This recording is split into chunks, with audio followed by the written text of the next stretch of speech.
फरायसा आरो बिगोमाफोरखौ लानानै बे सावरायनाय मेल, बे सावरायमेलखौ दैदेनलांनाय अनजालु आफादगिरि एबा बे एकाडेमिनिनो बिथाङा प्रिन्सिपाल, एसे सिगाङाव जोंनो मेलखौ बेखेवनानै होलांनाय जोंनि सालबारि जिल्ला बर' थुनलाइ आफादनि लेङाइ आफादगिरि मानगोनां सार आरो फरायसा आफादनि दैदेनगिरि नोंथांमोन। दा आंथ' सासे एक्टरसो जाहैबाय, बेनिफ्राय आंखौ दिनै गाहाय आलासि महरै लेंहरदों। मा खायदा खालामदों बेखौ सन्दनासो मिथिगौ आरो। ओरैनोब्ला आङो नैबायदि स्पिकार मोनबा मेथाइसो रोजाबनो लुबैयो, माबा माबि डायलगसो होनो गोसो जायो। खामानिया आंना लेक्सार होनाय नङा नालाय। किन्तु बेबायदिनो जोंखौ आजिखालि मानसिफ्रा बिराद पलिटिक्स खालामसै आरोखि, गाज्रि गाज्रि राजनितिक खालामसै। मानोना आथिखालाव मानसिफ्रा बेबायदि गेवलां बिथिङाव रावनिबो डायलगखौ खोनासंला। ओंखायनो मा खायदा खालामो, बेबायदि मिथिंफ्राव सोरबा एक्टर, सोरबा एक्ट्रिस बा सोरबा मानसिफोरजों नायजानो लुबैनायखौ लेंहरो। गासै मोजां मोजांखौनो बुंलांजोब्बाय। आंनि फारसेथ' आं मोनसे सानैदों, गाज्रि गाज्रि बुंनांगौ आंनाव थाहैबाय। गोमोन गोमोन जालांबाय, गोथां गोथां थालांबाय होननायनि। बे दा मोजां मोजांखौ बुंलांबाय, आं एबा गाज्रि गाज्रिखौ बुंनो सानदों आरो लेक्सारबो होनो रोंखाया। ओंखायनो आं सन्दनखौ नुदोंमोन, ओइ सन्दन आं फैलालै, ओइ सन्दन आं फैला जाबाय। नोंगौ सार नोंथाङा फैला, नोंहालाय आं फैला होनबाय। नोंगौ सार नोंथांनिया फैला बरगयारि दे जाबाय। मा बुजिखो, आं बर' बुजिया नामा होननानै इंराजिनि बुंबाय। आइ शेल नट बि कामिं होनदों आं इंराजि रोङालै सार जाहैबाय बर' स्कुलनि मास्टार। दा फैला होननायखौबो बुजिलाबा माथो खालामबावना फैथारबाय आरोखि, उफाय गैया। दा जियानो जा, नंगौ जोंहा दिनै सावरायनांगौ माखासे खोथा दङ। नोंथांमोनजों, फरायसालि बिगोमाफोरजों, जोंनि रायजो राजाफोरजों, जोंनि गामियाव, जोंनि ओनसोलाव, जोंनि समाजाव माखासे खोथा सावरायनांगौ दङ। जोंनि गथ'फोरनि सोलोंथाइखौ लानानै, जोंनि गथ'फोरनि सोलोंथाइनि जेंना, जोंनि समाजखान्थिनि जेंना, जोंनि जायगानि रांखान्थि राजखान्थि हान्था मेलानि जेंना, बेफोर गासै समस्याखौ लानानै जोंहा सावरायनांगौ दङ गोबां। जानो हागौ बेबायदि सावरायनायखौ जोंनि माखासे ससियेल अर्गानाइजेसनफोर, बर' फरायसा आफादनिफ्राय लानानै बर' थुनलाइ आफाद, मालाबा स्कुल कलेजफ्राव, मालाबा सोरबा क्लाबनि बानजायनायाव जोङो सावरायबोदों जोंनि माखासे समस्याफोरखौ लानानै। जोंनि गेजेराव दाबो जोंहा सोलोंथाइनि समस्या दङ, जोंनि समाजखान्थियाव माखासे समस्या दङ, जोंनि राजखान्थियाव माखासे समस्या दङ, हान्था मेलायाव माखासे समस्या दङ। बे मोनफ्रोमबो समस्यानिफ्राय जों दिनै बर'फ्रा दाबो उदां जानो हायाखै। किन्तु बे समस्याया, जोंनि बे समस्याया दिनैनि समस्या नङा। बे समस्याया दिनै जोंनि बर'फोरनि गेजेराव दिनैबो 100 बोसोर सिगाङावबो दंमोन। बे जोंनि आबौनि बिमा बिफाफोरनि समस्या, जोंनि आबौमोननि समस्या, जोंनि बिमा बिफानि समस्या, दिनै जोंबो मोनफैबाय बे समस्याखौ, आरो दिनै जोंनि फिसाफ्राबो मोनफैबाय जे बे समस्याखौ। किन्तु मानो बे समस्याया जोंनिफ्राय दाबो गोजान जायाखै? बेफोर समस्यानिफ्राय जों मानो दाबो उदां जानो हायाखै? जोंहा मा गोरोन्थि थालांखो? बेखौनो जों गले गले सावरायनांगौ दं आरो सावरायबोबाय थादों। किन्तु जों नुदों जोंनि सावरायनाया थारैनो जेबो फिथाइ थायाखै। आरो फिथाइ थायनायमोनब्ला दिनै जोङो बेफोर समस्याखौ रायलायनाय नंलामोन। दा जोंहा मा गोरोन्थि थालांदों? आं गिबियावनो बुंगोन, दा बेवहाय आङो नुनो मोनदों बिमाखौ बांसिन, बिफाफ्रा खम फैदों। नंगौना? खम फैदों। मानोना मोजां खोथा सावरायनो थाखाय जों सम होनो हाया। दिनै जोङो बेवहाय बे फरायसालियाव जोंनि गथ'फोरनि सोलोंथाइनि समस्याखौ लानानै जों सावरायनो नागिरदों बोसोरसेयाव बेबो खनसे खिन्थु जों सम होनो हायाखै जों सम होनो हाया मानोना माइ हानांगौ दङ जुदि दिनै बिसाथिनि हाबा थानायमोनब्ला मा होनगौमोन दिनै माइ हानाया थाथोंसै सालथिनि हाबा दं थांथारनांगोन नंगौना नङा गामियाव खाजो दङ गामिनि न'खर न'खर हाबनानै हालमाजिया खोन्थादोंमोन रायजोबो दिनै रावबो जेबो खामानि मावनो मोना खाजो दङ रावबो खामानि मावनाय नङामोन खिन्थु दिनै नोंथांमोननो दिनैनिफ्राय सप्ताहनि सिगां खोन्थाखादों दे जोङो नैबे बड'फा एकाडेमियाव जोंनि गथ'फोरनि सोमोन्दै जों सावरायनि जोंनि सोलोंथाइनि सोमोन्दै जों सावरायनो होनना बुंदोंमोन खिन्थु नोंथांमोना सम होनो हायाखै आं मिथिगौ दहायनो बुंदों ओंखायनो गेवलां मिथिङाव खोनासंनो थाखाय जोंनि बर'फ्रा फैलिया ओंखायनो खायदा खालामनानै एक्टर एक्ट्रिसफोरखौ लेंहरो होननाया बिराद बुरजा जादों लामासिम दङ फैलासो नायनो फैयो लेक्सार खोनासंनो फैयाखै नंगौना नङा नंगौ दा ओंखायनो दिनै बेफोर समस्या दिनै जोंना समस्यायानो जानानै दङ दाबो सुस्रांजायाखै जोंनि आबौआबो हालेवग्रामोन ओंखायनो आफायाबो हालेवग्रा ओंखायनो आंबो हालेवग्रा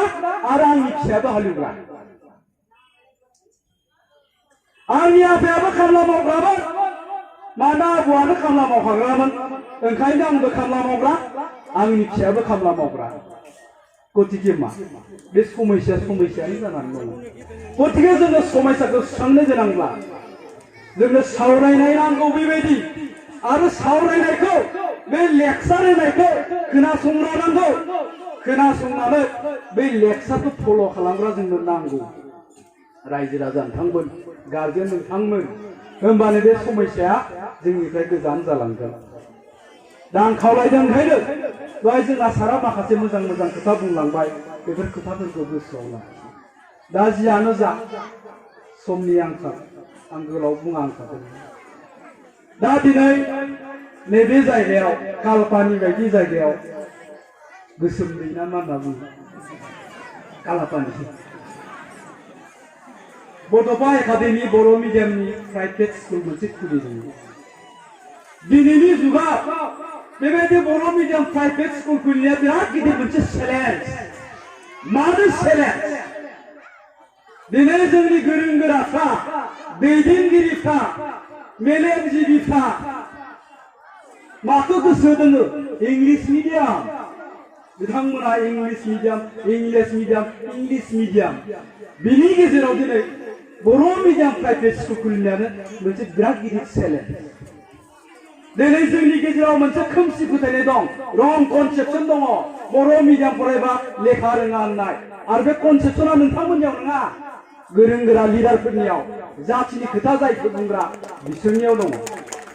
दा ओंखायनो आं बेखौबो बुंलांगोन आरो बेखौबो आं बुंलांगोन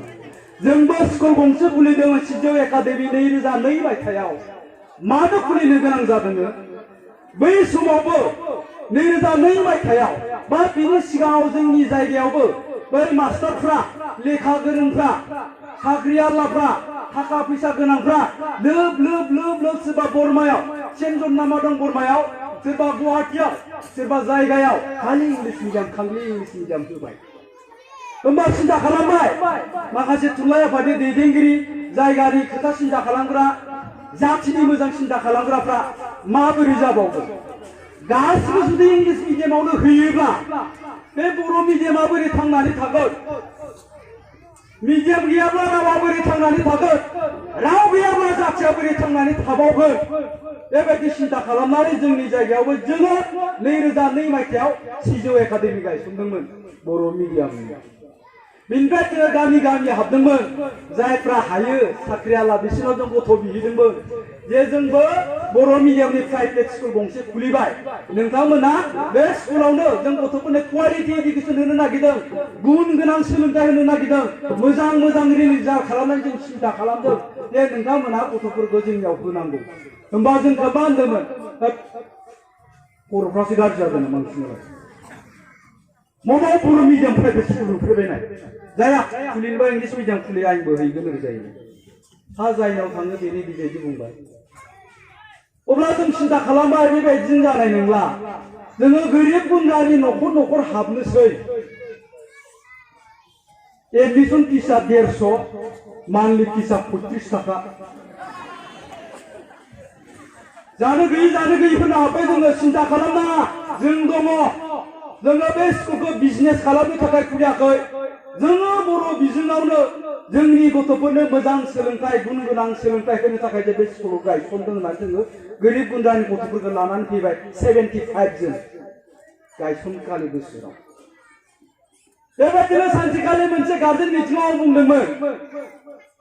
गार्जेन नोंथांमोना रावबो सिन्था खालामनाङा आं दङ आं नोंथांमोननो मोनसे खोथा होदों 2012 मायथाइयाव जोंनि सिजौ एकाडेमिनिफ्राय गिबि खेबनि थाखाय मेट्रिक फाइनाल लिरगोन बै बोसोराव नायबाय था बे जोंनि सिजौ एकाडेमिनिफ्राय अल आसामावनो बयनिख्रुइ बांसिन नाम्बार लानानै पास जागोन बर' मिडियामाव होनना बुंदोंमोन आङो बे 2012 मायथाइया जेब्ला फैबाय मेट्रिक लिरजेनबाय रिजाल्ट होबाय अब्ला नोंमारगौ नगमा सासे गथ'आ जोंना 84% मोनबाय बे समाव बे 84 आनो हाइसिन गार्जेनफ्रा जोबोद गोजोननाय मोनबाय दिनै बे गथ'आ बिटेक पास जाबाय इन्जिनियार पास जाबाय साख्रि लादोंमोन दा साख्रिखौ गारनानै माबा इउपिएससि माबा होयो कमप्लिट खालामो गेदेर अफिसार जागोन जाहैबाय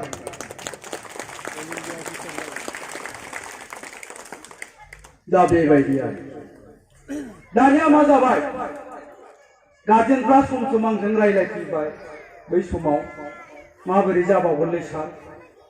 माथो जोंखौलाय मिनिलांबाय थायो लामाजों सोर मिनियो बै इंलिश मिडियामाव होग्राफ्रा ओरै जाहैबाय इंलिश मिडियामाव होग्राफ्रा मिनिलाङो एसे इनसाल्ट खालामलाङो आरो थाबथा खालामलाङो थारमाने मा जोंनिया जाहैबाय गार्जेनफ्रा हालेवबाय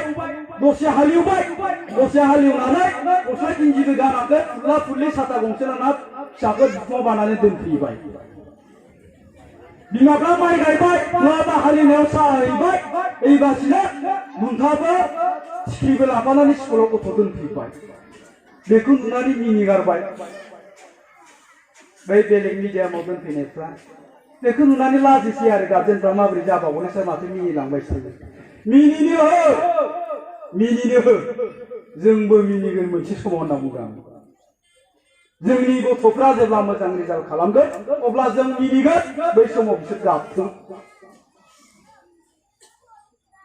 गाज्रि सोलिस्लायाखै जों खिन्थु आरो बेयो जोंखौ मोनसे इनकारेजमेन्ट होदों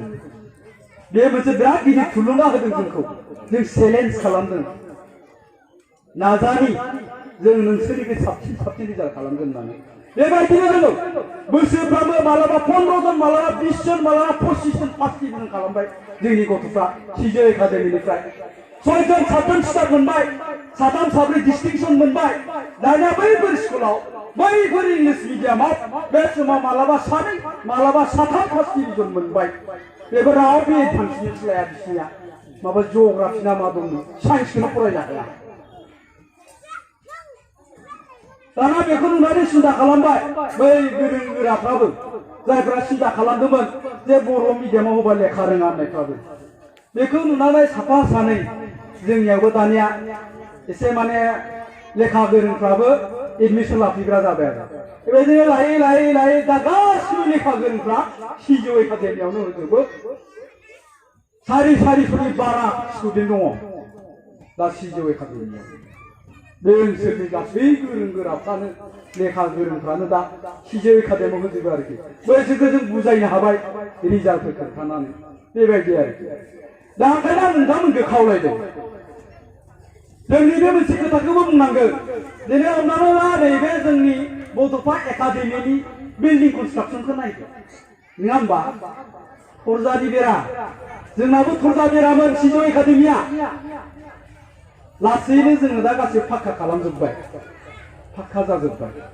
मानो एसेबां बोसोर 9-10 बोसोर जाबाय बड'फा एकाडेमिया थेवबो माने बिथांमोना इटालि होनो हायाखै अवालखौ होनांगौमोन ना होनना बुंबाय आङो मानो होनो हायाखै होनो हायाखै नैबे खारनावनो नोंथांमोननिफ्राय बेसेबां लादों एडमिसन फिसखौ 1500 2000 नोंना ना 5000 लादों नामा 5,000 लायाखै 1500 2000 आरो टिउसन फिसा 300 निफ्राय स्टार्ट खालामदों कारण बे बड'फा एकाडेमिया कमार्शियेल पार्पसाव बे स्कुलखौ गायसनाखै बेजों लोगोसे मोनसे सेन्टिमेन्ट दंदेरो जातिनि सेन्टिमेन्ट मिडियामनि सेन्टिमेन्ट बे सेन्टिमेन्टखौ लानानैसो बे स्कुलखौ गायसनदों जायनि थाखाय नोंथांमोननिफ्राय बुरजा फिस लायाखै गावसोर मास्टारफ्रा थाग थिग थाव साबोननि मोनो खोमा बेखिनिखौल' लानानै बे स्कुल गायसनदों फिसखौ बेखिनिल' लादों नोंथांमोननिफ्राय गतिके दिनै जोङो गंसे बिल्डिं थिखांनाय बेबायदि फिसखौ लानानै बे जोंनि थाखाय सम्भब नङा इंलिश मिडियामफ्रा 4 ताला 5 ताला नुदोंना नुदों 50,000 60,000 लायो एडमिशन फिसा नोंथांमोना मिथिगोन ना मिथिया मास मोनसेयाव 50,000 फिस लायो गथ'फोरखौ जाल दाबगारनानै फैयो नोंथांमोना 50,000 ला 60,000 ला आंहा टाइम गैया आंनि गथ'खौ मोजां खालामनांगौ दिनै जोंना मा नोंथांमोना जोंनो फिसबो होनो हायाखै आरो टाइमबो होनो हायाखै बोरै जागोन जोङो बुङो नोंथांमोना जोंनो फिस होनाङा एसे बुरजा मास मोनसेयाव जोंनो 1200 फिस होनो नाङा बोसोरसेयाव एडमिसननि थाखाय नोंथाङा 5,000 होनो नाङा खमखौनो हो खिन्थु नोंथांमोना जोंनो टाइम हो होननानै बुङो खिन्थु जोङो जुदि फैसाबो होनो हाया टाइमबो होनो हायाबा जोंनि गथ'फ्रा बोरै मोजां जागोन दहायनो बुंनांगौ जोंनि गथ'फ्रा मोजां जानांगौआ मोनथाम एंगेलजों जोङो पारफेक्ट जानो नांगोन गार्जेन फोरोंगिरि आरो स्टुडेन्ट बे मोनथाम एंगेलजों जेब्ला मोजां जागोन अब्लासो जोंनि गथ'फोरनो जोङो क्वालिटि एडुकेसनखौ होनो हागोन लेखा रोंनाय रोङिया मिडियामखौ लानानै दा इंलिसखौ मा होननानै बुङो इन्डिया पन्डितफ्रा भारतनि माखासे पन्डितफ्रा इंलिसखौ मा मुर्खनि भाषासो होनना बुङो लेंगुवेज अफ मुर्ख होननानै बुङो इंराजिखौ सोर इम्पर्टेन्स होयो बुहुमाव 200निख्रुइबो बांसिन हादोरफोर दं बे 200निख्रुइबो बांसिन हादोरफोराव मात्र 10टा 12टासोआवल' हादोरा इंराजिखौ इम्पर्टेन्ट होयो जाहैबाय बेफोरनि गेजेराव इन्डिया दङ India Pakistan Bangladesh Britain Australia मानो बैफोर हादोरखौ इंराजफ्रा गुलाम खालामदोंमोन जाहैबाय मोनसे समाव सासन खालामदोंमोन ओंखायनो बैफोर हादोरा बै इंराजनि सोराया थालांदों होनना बुंदों ओंखायनो बिसोरो इंराजिखौ इम्पर्टेन्ट होयो चाइनायाव थां नोङो चाइनानि मानसिफ्रा इंराजि रोङा फ्रान्सआव थां नोङो फ्रान्सनि मानसिफ्रा इंराजि रोङा चाइनानि मानसिखौ जुदि सोङोब्ला Why you don't know English? But the Chinese मानसिफ्रा मा होनो मा होनलाबायदों नोंलाय होननानै जादों जाहैबाय मोजां फावजों खोन्थायोब्ला फावजों खोन्थाबाय नोंथाङा मानो इंराजि रायलाया होनना सोंबाबो बिसोर होनबाय बे इंराजिया मुर्खनिसो भाषा जों मानो रायलायनो जोंना हादोराव निजा भाषा दंखायो होननानै बिसोर इंराजि रायलाया जाहैबाय मानो मुर्खनि भाषा होनदों इंराजिखौ पिइउटि माने मा जायो पिइउटि फुट पिइउटि माने फुट बिइउटि माने मा जायो बिइउटि बाद बिइउटि फुट जायोब्ला बिइउटि माने बाद जानांगौ बुटसो जानांगौमोन ना नोंगोना रोङा बुटसो जानांगौमोन बेबायदिनो केमिस्ट्रि CHE के होनना बुंदों CHE खौ चकलेटआ मा दं CHO बेखौबा स होनलायबाय चकलेट CHE खौबा के होनलायबाय केमिस्ट्रि बेखौ केमिस्ट्रि होनदोंब्ला बेखौ चकलेट होननांगौमोन ना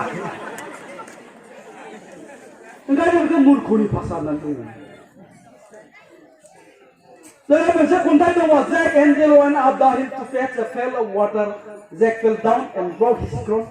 Angel came tumbling after. तारमाने मा जे आरो जिला मोनसे हाजो थिखिनियाव हाजो खराव दै खावनो थांदोंमोन बाल्थिंसे उमाव नुनाय बे हाजो खराव दै खावहैबाय हाजो खराव दै थायो नामा हाजो खर'नि मानसिया हायेनाव फैनानै दै खावफैयो जोंलाय हाजो खराव थांनानै मानो दै खावहैबायनो मुर्खनि भाषा हाजो खर'निफ्राय जेक एन्जिला गाहायाव फैनानै गाहायनि दैसायाव फैनानै दै खावफैनायसो होनबा जागोन बे खन्थाइया हायेननिफ्राय हाजो खर'आव थिखिनियाव थांनानै दै खावहैनाय बोरै जागोन दा बेबायदि आरो खोथाफ्रा ओंखायनो बेखौ मुर्खनि भाषा होननानै बुंदों खिन्थु जोङो गुलाम नालाय इंराजफोरनि सोरा नांदेरनाय नालाय जोङो बिराद इम्पर्टेन्ट होयो आरोखि इन्डियायाव दा थिग बेबायदि जादों दा ओंखायनो आङो रायजो राजा गार्जेन नोंथांमोनखौ खावलायदों नोंथांमोना खुनु दाउट लानो नाङा नोंथांमोना खुनु सिन्था खालामनो नाङा जे जोंनि गथ'आ बर' मिडियाम फरायबानो जे लेखा रोङा बे नङा बेखौ जाम्बा जाम्बाफ्रासो सिन्था खालामो जायफ्रा इंराजि रोङा बैसोर सिन्था खालामो मिथिबाय कारन गावनि गथ'आ इंराजि रायलायबा बिसोर बिराद सेटिसफाइड मोनो गोजोननाय मोनो आरो माबा मोनथिबाय इंराजि मिडियामाव फरायनाय जुदि गथ'आ बर' साबजेक्टआव जुदि खम नाम्बार मोनदोंबा गार्जेनफ्रा बिराद क्रेडिट लायो आंनिया गथ'आ बर'आव बिराद खम नाम्बार मोनदों बिराद मोजां मोनो गार्जेनफ्रा मानो तारमाने आंनिया गथ'आ इंराजिफोरखौसो बिराद रोंगौ इंराजिबासो बिराद रोंगौ बर'खौ रोङा क्रेडिट लायो नाम्बार खम मोनोब्ला बेबायदि आरो मोनसे खोथा जोंनियाव मोनसे अरिजिनेल घटना दङ आरोखि बेबायदिनो बिमाया दोनफैबाय थायो स्कुलाव गावनि गथ'खौ प्राइभेट स्कुलाव इंलिश मिडियामाव साइकेलजों दोनफैयो बै समाव स्कुटि गैथ'वामोन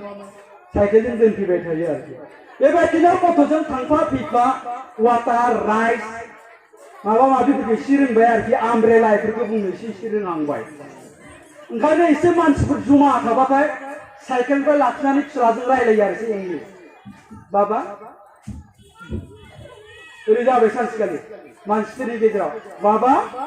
आमब्रेला जानो नामा आरो तारमाने थालिर गोमोन आलायना दोननो दखानाव बाबा ओइनै आमब्रेलाया जानो नामा आमब्रेला आमब्रेला इट खालामनो नामा जाहैबाय बिसोरा मा आमब्रेला बाहागो थालिर गोमोन बेनानासो होनो जाहैबाय दा थिग बेबायदि आरो दा ओंखायनो इम्पर्टेन्टखौ सोर होयो भाषासो बियो मोनसे दिनै हमनानै ला जोंनि गेजेराव मा दङ सर'नियाफोर दङ सर'नियाफोरनि भाषाया मा मदाहिफोर दंबा गाज्रि मोनना दे मदाहि जाथिबो दं जोंनियाव सर'निया जाथिबो दङ बिसोरनि भाषाया मा जों बर' जाथियाथ' बर' रायलायबाय नेपालिबाथ' नेपालि रायलायबाय सर'निया जातिनि भाषाया मा गैया नंगौना बिथांमोना एसामिस रायलायनो गोनां जादों गाबोन जुदि बिसोरखौ बुङो हारसाफ्रा आपनालोके आजिफ्रा आमार अखमिया भाषाखौ कब नोरे दे जुदि अखमिया भाषा कय तुम्हारे जेलत पठाम रायलायनो हानाय गाबसोरो निजा गैयाला बेथ' असमियाथ' माने असमियाफोरनिसोना भाषाया सर'नियाफोरनि नङा होमबा बिसोर माबायदि रायलायनाङा हाव खोन्थासो रायलायनांगोन बिसोरो ओंखाम जानो गोनांबा दा बेबायदि आरो नङा होमबा जोंहा निजा भाषा दंखायो जोंनो मालायनि भाषाखौ मानो निजा मिडियाम दंखायो मालायनि मिडियामजों जों मानो फरायनो दिनै बैफोर जातिफ्रा निजा भाषा गैया एसामिस फरायगोन बा बर' मिडियाम फरायगोन बा नेपालि मिडियाम फरायगोन बा बेंगलि मिडियाम फरायगोन बा हिन्दी मिडियाम फरायगोन जोंहा मा गोदोन गोलैदों निजा भाषा थाना निजा थुनलाइ थानानै शिक्षितल' जायगा मोननाय भाषा जोंनिया ओंखायनो पण्डितफ्रा बुंदों बिमानि रावा जाहैबाय बिमानि गाइखेर बायदि होननानै सासे उन्दै गथ'आ आमुलनि गाइखेर नङाबा बहाबा बायनाय गाइखेरखौ जानानै जेसेबांखिनि सख्ल' बख्ल' देरगोन बेनिख्रुइ बांसिन सख्ल' बख्ल' सोर देरो जाय गथ'आ बिमानि आहारखौ जानानै देरदों बियो थिग बेबायदिनो बे भाषायाबो बिमानि भाषाया गावनि जातिनि भाषाया बिमानि गाइखेर बायदि होननानै बुंदों गावनि भाषाजों जाय लेखा फरायगोन बियो आबुं मोनसे गियान मोननो हायो होननानै बुंदों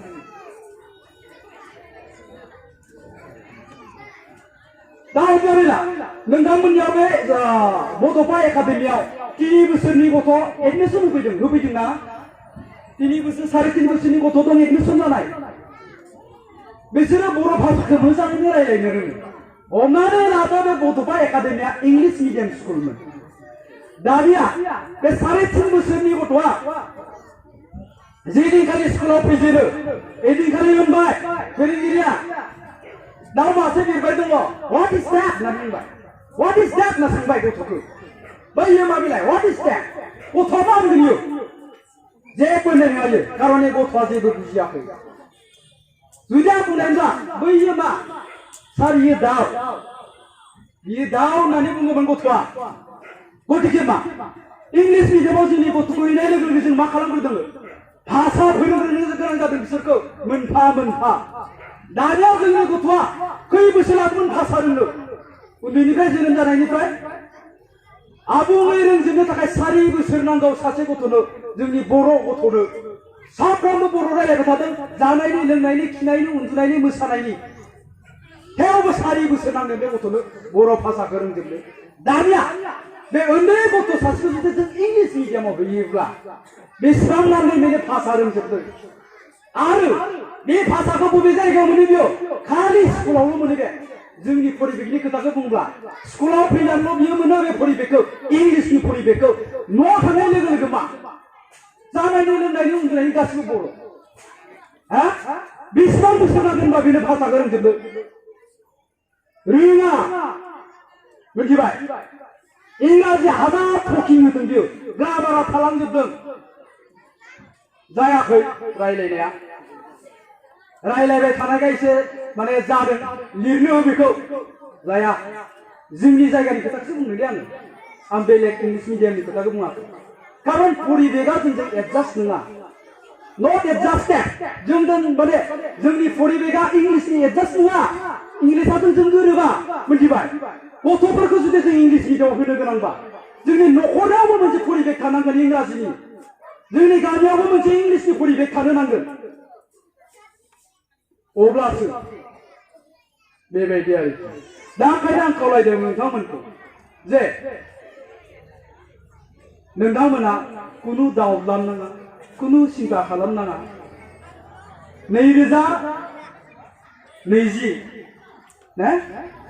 2021 मायथाइयाव बे बड'फा एकाडेमिनिफ्राय मेट्रिक फाइनाल लिरजेनगोन दहाय नोङो 96 ना 92 मोन क्लास 9 आव फरायनाया 92% लानानै पास जादों हायना नार्जारिया हायना गयारिया मिथिबाय नायबाय था बे 92 जों बानायनानै होनाय नाम्बार नङा मिथिबाय जोङो जोंनि सिजौ एकाडेमियाव जाय गथ'आ 50% मोनदों 48% मोनदों बे गथ'खौ जों लिरनानै होयो बे फार्स्ट डिभिजन मोनगोन नोंना इंलिश मिडियामफ्राव नाम्बारखौ नाय सोरनाबा 98 95 96 97 खमथारानो 85 नाथाय रिजाल्ट होयोबा मा जायो जेला मेट्रिकनि रिजाल्ट फैबाय अब्ला माबायदि रिजाल्ट जायो 90% मोननाय गथ'आ बोरै 60% ल' मोनखो 80% मोननाय गथ'आ माबोरै सेकेन्ड डिभिजन पास जाखो दाथ' नोङो 92 मोननाय गथ'खौ नोंथांमोना मोजाङै जोथोन लाबा बे पजिशन मोनगोन स्टेन्ड खालामनो हागोन आङो फोरोंगिरि बिथांमोनखौ खावलायदों आरो दा आं दहायनो बुंखादों बारा गोलाव बुङा गोलावसो जालायलांबाय गोलावथ' बिराद बुंनो गोसो दंमोन नोंथांमोना थांनो गोसो जाबाय दा जायखिजाया दहाय सारा बुंलांदों जोंनिया दहाय दिनैनि दिनाव फार्स्ट डिभिजना कमन बुस्थु जेबो गेदेर बुस्थु नङा फार्स्ट डिभिजन जाखायो थार्ड डिभिजन सेकेन्ड डिभिजन खोथाखौथ' सिन्था खालामना रायलायनो नाङा फार्स्ट डिभिजना मोनखायो आरो मोनखानांगोन ओंखायनो आङो जोंनि सिजौ एकाडेमियावबो जोङो रायलायोब्ला मालाबा गार्जेनफोरखौ लानानै रायलायोबा जों बुङो जोङो थार्ड डिभिजन आरो सेकेन्ड डिभिजनखौ जों सिजौ एकाडेमिनि डिक्सनारिनिफ्राय खोमोरनो नागिरदों जों दोना बेखौ जोङो फार्स्ट डिभिजन मोनबाय स्टार मोनबाय डिस्टिंक्शन मोनबाय जोंनो दा नांगौ स्टेटसो नांगौ जों पजिसन मोननांगौ first position second position third position 10th पजिसनाव जोंहा थानो नांगौ होननानै जों बुङो ओंखायनो